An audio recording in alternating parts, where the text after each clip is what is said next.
Après la CEDEAO, le Mali quitte l'Organisation internationale de la francophonie OIF. Le gouvernement du Mali reproche à l'OIF l'application des sanctions sélectives et le mépris de la souveraineté du Mali.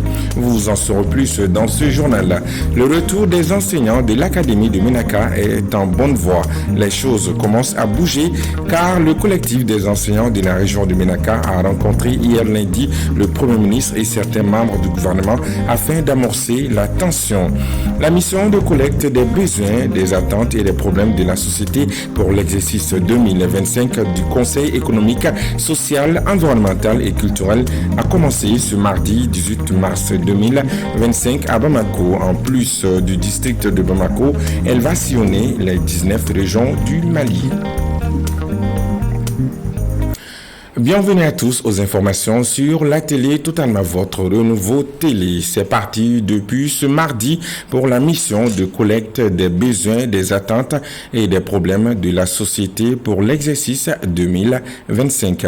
La cérémonie de lancement officielle était présidée par le président du Conseil économique, social, environnemental et culturel, Yacouba Katile, qui a eu lieu à la mairie de la commune 3 du district de Bamako. Cette initiative s'inscrit dans le cadre de la mission collective consultative du CSEC qui permet de donner la parole aux citoyens, aux acteurs économiques et sociaux afin d'identifier avec précision leurs préoccupations et leurs aspirations.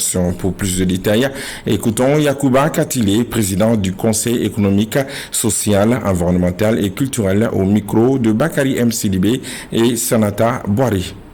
Bamako, en tant que capitale du Mali, concentre une diversité de défis sociaux, économiques et environnementaux, mais aussi des dynamiques d'innovation et d'engagement citoyen qui doivent être prises en compte dans la construction d'un avenir prospère et inclusif. Mesdames et Messieurs, à partir du 18 mars 2025, les délégations du Conseil économique, social, environnemental et culturel sillonneront les 19 régions administratives et les communes du district de Bamako afin de recueillir les attentes, besoins, difficultés des citoyens. Au-delà de notre territoire national, nous tendrons également l'oreille à nos compatriotes établis à l'extérieur, afin de mieux comprendre leurs préoccupations et les défis auxquels ils sont confrontés. Cette approche holistique est en parfaite conformité avec les dispositions de l'article 165 de la Constitution, qui confère au Conseil économique, social, environnemental et culturel un rôle clé dans la formulation d'avis et de recommandations à destination des pouvoirs publics. Toute initiative de développement efficace repose sur la concertation et la mobilisation de toutes les forces vives de la nation. C'est pourquoi j'adresse un appel pressant aux organisations de la société civile, aux services techniques de l'État, aux collectivités territoriales et aux partenaires sociaux pour qu'ils prennent une part active à cette mission. Leur implication est une condition sine qua non pour garantir la pertinence et la qualité des rapports qui en découleront. Ces documents ne sont pas des simples études, mais bien des outils stratégiques qui inspireront les décisions du gouvernement dans la planification et la mise en œuvre des politiques publiques. Mesdames, Messieurs, permettez-moi à cette occasion d'exprimer notre profonde gratitude au président de la transition, au gouvernement ainsi qu'à l'ensemble des autorités administratives et coutumières pour leur accompagnement constant et leur engagement en faveur d'un dialogue inclusif avec les forces vives de la nation. Organisation internationale de la francophonie OIF, le Mali quitte le navire. En effet, dans une correspondance adressée au ministère de l'Europe et des Affaires étrangères de la République française, le gouvernement du Mali, à travers le ministère des Affaires étrangères et de la coopération internationale, annonce son retrait de l'organisation. Il reproche à l'OIF l'application des sanctions sélectives et le mépris pour la souveraineté du Mali. Le point avec Awa Sanogo. Après la CEDEAO, le gouvernement malien vient de quitter l'Organisation internationale de la francophonie. L'annonce a été faite ce mardi 18 mars 2025 par le ministère des Affaires étrangères et de la coopération internationale.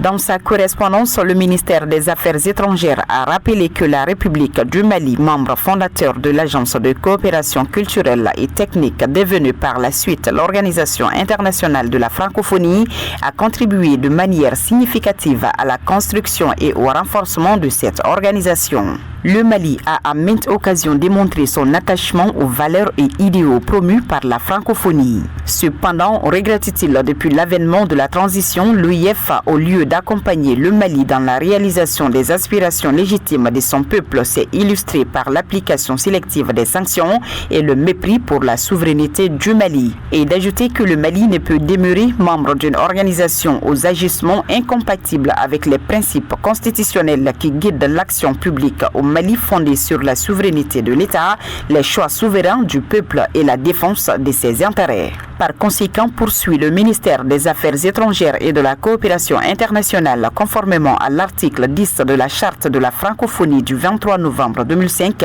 le gouvernement décide du retrait du Mali de l'Organisation internationale de la francophonie.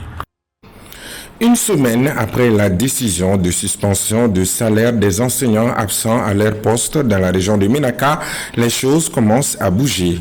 En effet, le collectif des enseignants de la région de Ménaka a rencontré le Premier ministre et certains membres du gouvernement afin de trouver un compromis pour le retour des enseignants à leur poste. Les détails avec Ouedraogo Maimouna.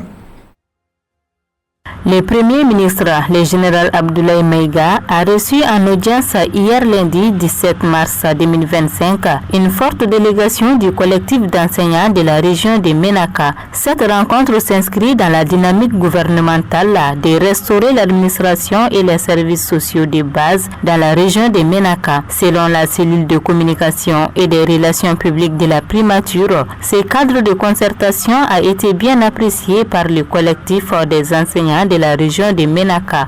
Au nom de ses collègues, Fousseini Kone a rappelé la situation sécuritaire dans la région, particulièrement pour les enseignants. Il a ensuite soumis des doléances pour le retour des enseignants de l'académie de Ménaka à leur lieu de service.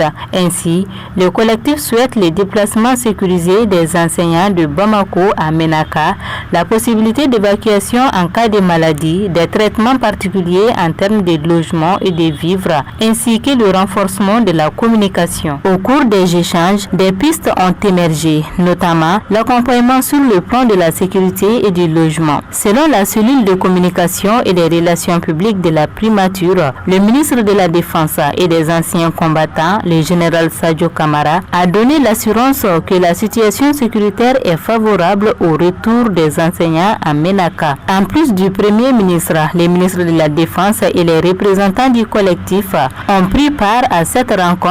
Le ministre de l'Éducation nationale, le ministre du Travail, de la fonction publique et du dialogue social et le chef d'état-major général adjoint des armées. Pour rappel, le gouverneur de la région de Ménaka, colonel-major Lanzeni Konate, a mis en exécution sa menace de suspension des salaires conformément au texte réglementaire. Il a instruit aux services compétents de suspendre le salaire de 151 enseignants absents à leur poste depuis des années. Et sur un tout autre plan, la haute autorité de la communication HAC lance un nouvel appel à candidature portant sur l'établissement et l'exploitation de services privés de communication audiovisuelle, radiodiffusion sonore commerciale et non commerciale par voie hertzienne terrestre en modulation de fréquences TV commerciale et non commerciale, diffuseurs-distributeurs. L'annonce a été faite ce mardi par le président de la HAC au cours d'un point de presse à son siège à l'ACI 2000. Pour plus de détails, écoutons Gaussou Koulibaly, président de la HAC, au micro de nos reporters Amadou Diarra et Mantala Ouattara. L'autorité de la communication lance un appel à candidature portant sur l'établissement et l'exploitation des services privés de communication audiovisuelle, entre parenthèses radiodiffusion sonore commerciale et non commerciale, par voie hertzienne terrestre en modulation de fréquences, TV commerciale et non commerciale, diffuseurs, distributeurs. L'appel à candidature porte sur 113 fréquences radio et 15 autorisations de télévision pour 100 zones géographiques.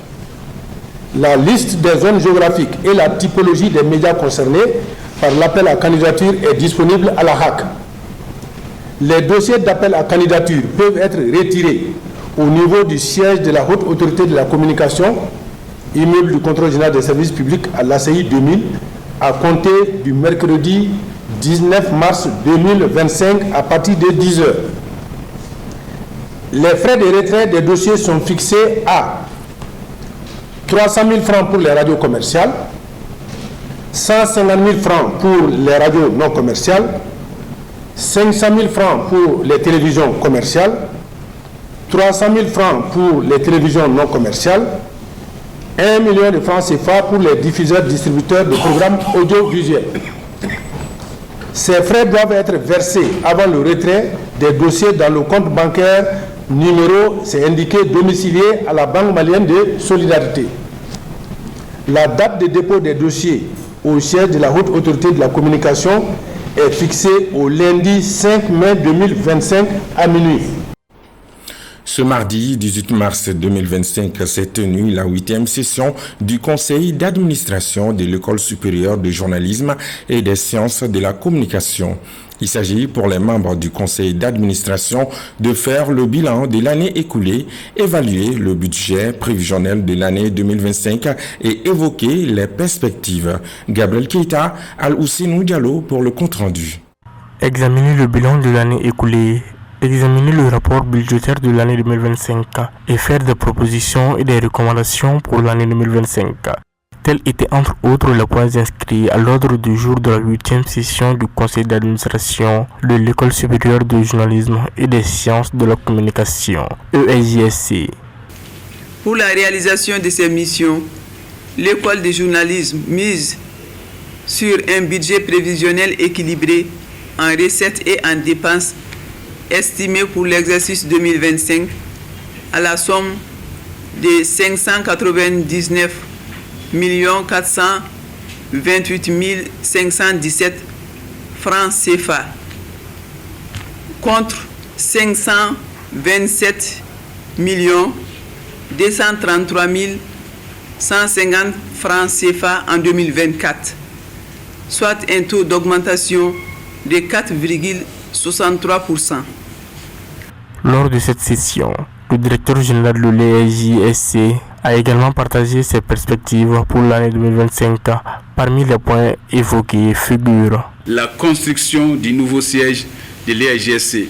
Cette année, nous voulons nous focaliser sur l'étude environnementale qui nous a été suggérée au niveau de la direction de l'urbanisme. En 2025, nous comptons aussi sur l'équipement et l'opérationnalisation des différents bureaux qui ont été créés. Les recrutements aussi des nouveaux enseignants. L'année passée, nous avons eu 4 nouvelles recrues. Cette année, nous comptons en avoir d'autres pour renforcer la qualité de notre équipe pédagogique. Nous visons également l'augmentation de nos ressources propres, une priorité qui pourrait nous aider à assurer l'autonomie et la pérennité de nos activités en tant qu'EPSTC. Enfin, nous avons l'ambition de réaliser un ouvrage sur l'histoire du journalisme au Mali, une contribution essentielle pour documenter et préserver notre héritage médiatique. Cette 8e session du conseil d'administration a été l'occasion de réfléchir collectivement sur les enjeux stratégiques de l'école tout en se projetant vers un avenir prometteur.